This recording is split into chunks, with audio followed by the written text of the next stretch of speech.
बहुजन सौरभ, बहुजनांच्या सामाजिक व सांस्कृतिक चळवळीचे मुखपत्र. नमस्ते, जय हिंद। मैं एडवोकेट डॉक्टर सिद्धार्थ कामले, दैनिक बहुजन सौरभ का मुख्य संपादक। बड़ी खुशी की बात है कि आज संपूर्ण भारत में 7% की वृद्धि होगी बारिश की, जिसके वजह से ऐसा लग रहा है कि इस साल काफी फसल अच्छी होगी और काफी मात्रा में हमें देश की थोड़ी जीडीपी या उसमें हमारा हाथ-बार लगे, मतलब थोड़ा हमारा सपोर्ट निश्चित होगा। आज चारों तरफ में नागपुर में और विदर्भ में तो काफी बारिश चल रही है, सुबह से ही बारिश हो रही है, लेकिन मैंने देखा कि यूपी में काफी बारिश हो रही है और यूपी और ये जो पट्टा है, ये तो निश्चित रूप से उसका असर बहुत ज़्यादा होता है क्योंकि वो पूरा का पूरा गेहूँ उपजा करने वाला वो पूरा प्रांत है और बहुत अच्छा है। आज देश-विदेश की महत्व की खबर की तरफ थोड़ा-सा मैं आपको डाइवर्ट करूँगा। आप लोगों को मालूम है कि इंडिया-पाकिस्तान का वार जब हुआ था और उसमें काफ़ी हंगामा हुआ, राहुल गांधी ने बहुत सारे प्रश्न पूछे कि हम लोगों को कितना नुकसान हुआ, क्या हुआ? आखिर जो बीजेपी और छुपा रही थी जो चीज़ें, वही फिर निकल के आई है। एक शिव कुमार करके नेवी के कैप्टन हैं, उनका एक ये चल रहा था, एक सेमिनार में वो गए और सेमिनार में उन्होंने कहा कि भई हम लोगों को जिस तरीक़ा से वार में रिस्ट्रिक्ट कर दिया था, हम लोगों के हाथ-पाँव बाँधे थे, हम लोगों को कहाँ जाना है, यहाँ पे नहीं हाथ लगाना, वहाँ पे हाथ नहीं लगाना और सेकंडली गवर्नमेंट ऑफ इंडिया ने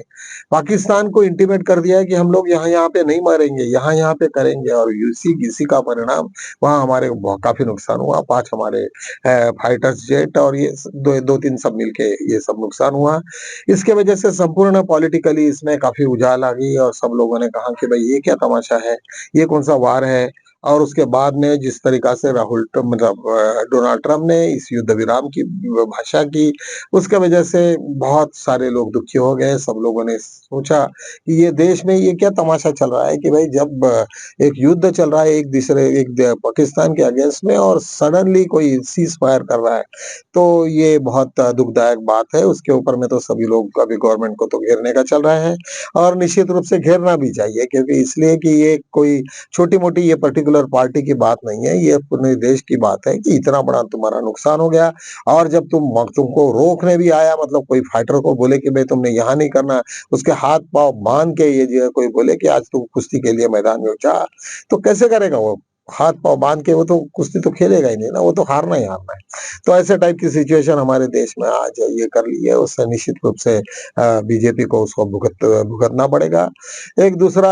अभी ये जिस तरीक़ा से पूरा ईवीएम का मसला चल रहा है और जिस तरीक़ा से सब पूरा वोटर लिस्ट का जो बॉम्बे और हरियाणा का जो लफड़ा ये हुआ, प्रॉब्लम हुआ, तो उसके ऊपर में राहुल गांधी ने सीधा उनको निशाना साधा कि हम लोगों को जो भी है अपने ईवीएम के जो फुटेजेस है, रीडेबल फुटेज, उसका हमें दे दीजिए और सेकंडली 5 बजे के बाद वाले जितने भी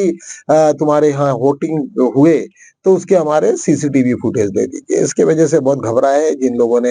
ये सब का सब ईवीएम के साथ में छेड़छाड़ करके किए, वो हालाँकि अभी किसी भी हालत में देने के मूड में नहीं है और सरकार बहुत ही तेज़ी से बढ़ रही है और निश्चित रूप से न्यायपालिका भी इस वक़्त थोड़ा-सा अलग-सा रूप लेके है। तो मुझे लगता है कि भूषण गवई के ऊपर में, चीफ जस्टिस ऑफ इंडिया के ऊपर में बहुत सारी ज़िम्मेदारियाँ हैं कि इसको किस तरीक़ा से वो ये करते हैं। लेकिन बिहार में जिस तरीक़ा से उन्होंने सब अमेंडमेंट करके बहुत सारी चीज़ों को बदलाव किया था, वो फिर दोबारा उन्होंने गवर्नमेंट ने यू टर्न लिया है। वो कि जो वोटर लिस्ट है उसको वेरीफाई करेंगे, ये करेंगे, वो करेंगे और जिसके तरफ से जो भी उनको लगता है पर्टिकुलर माइनॉरिटीज़ के बारे में उनको सब ये करेंगे, उनको इसमें बांग्लादेशी में डालेंगे, ऐसे टाइप का कुछ जो मसला था, वो चीफ इलेक्शन कमीशन ने ये नहीं हुआ और सभी यूट्यूबर्स ने बोला था कि जिस तरीक़ा से बांग्लादेश ने पूरा घुस के चीफ इलेक्शन कमीशन को मारा, तो ये कंटीन्यूअसली ये बोलने की वजह से कहो या और कोई चीज़ें हो तो शायद उनको लगा होगा कि ये ऐसे टाइप का कुछ एनवायरनमेंट यदि बन जाता है तो बिहार के अंदर में ये हो जाएगा तो संपूर्ण देश में इसके ये हो गए और काफ़ी नुकसान भी होने की संभावना है। शायद यही वजह होगी कि जिसकी वजह से चीफ इलेक्शन कमीशन ने ये सब चीज़ों को फिर दोबारा वापस ले लिया है और काफ़ी अच्छी भी न्यूज़ है वैसे नहीं करना था और ये जब कोई अभी इलेक्शन ये सब ईवीएम के ऊपर में जब भी कभी अभी ये कोर्ट में क्या फाइल करते, क्या नहीं करते उसके ऊपर में सब देखने को मिलेगा। एक छोटी-सी और एक न्यूज़ है श्वेता भट्ट करके आपको मालूम है कि मिस्टर भट्ट करके एक आईपीएस अधिकारी गुजरात में थे और जो गुजरात कांड हुआ था सबसे बड़ा गोधरा कांड जिसको आप कहते हैं जिसमें हज़ारों लोग मुस्लिम मारे गए थे और दोनों भी तरफ से हुए थे। तो उनका सबसे बड़ा वो ये था उनका विटनेस था। तो वो मिस्टर भट्ट साहब थे और उनको उन्होंने जिस तरीक़ा से मोदी गवर्नमेंट ने उनको अभी तक उसको बेल नहीं मिली और अंदर में डाले जो कि एक पुराना मैटर था, उनसे कोई लेना-देना नहीं था उनका, जबकि वहाँ पे वो थे भी नहीं। तो ऐसे सिचुएशन में जिस तक किए, तो वो भी झुकने के लिए तैयार नहीं है और ऐसे सिचुएशन में वो लगता है कि यदि ये गवर्नमेंट को कुछ कम ज़्यादा हो गया तो उनको बेल यदि हो जाती, तो फिर दोबारा माहौल खड़ा हो जाएगा और वो मोदी गवर्नमेंट के लिए काफ़ी मुसीबत आ सकती है। एक आज बहुत अच्छा-सा एक वीडियो मुझे देखने को मिला, वो है स्नेहा नेहा राठौड़ का। स्नेहा राठौड़ ने उन्होंने कहा कि अभी तक तुम लोगों के यहाँ पे कई जगह पे नालियाँ आदमी लोग साफ करते हैं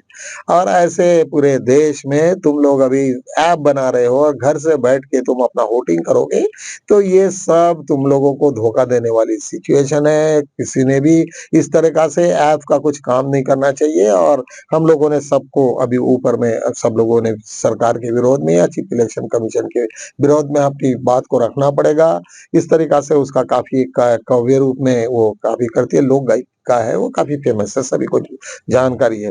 एक मोदी शाह के विरुद्ध में एक आरएसएस का ही चलता है, मुझे कुछ उसमें विश्वास नहीं, 2-3 उन्होंने कहा कि एक्स-वाई-ज़ेड के नाम भी आए, उन्होंने कहा कि नहीं अभी तो होना ही होना है, कुछ नहीं होना है। क्योंकि बेनिफिशियरीज़ ऐसा है कि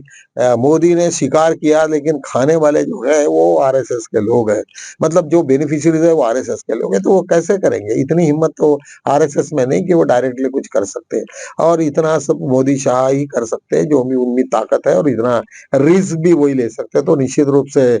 मुझे लगता है कि ये उनका सब ड्रामा होगा, ऐसा कुछ होने वाला नहीं है। एक न्यूज़ीलैंड की एक बात आई सामने में, वहाँ पे हिंदू लोगों को काफ़ी परेशानी होने की बात है। अभी क्या सच है, क्या नहीं, बहुत सारे तो फेक वीडियोज़ होते हैं, उसकी वजह से हमें कुछ बोलना उसके ऊपर में भी वो भी ठीक नहीं है। हो सकता है कि शायद वो कोई अपने फालतू पब्लिसिटी के लिए कुछ करते होंगे। तो और हमारा जो वहाँ पे आज हाँ, यूनाइटेड स्टेट में सीनेट के इसने ने आज एक बहुत बड़ा एक बिल रखा डोनाल्ड ट्रम्प ने अपने अमेरिकन नागरिकों के लिए, जिसमें वहाँ पे डोमेस्टिक जो-जो भी है, जो भी तुम्हारा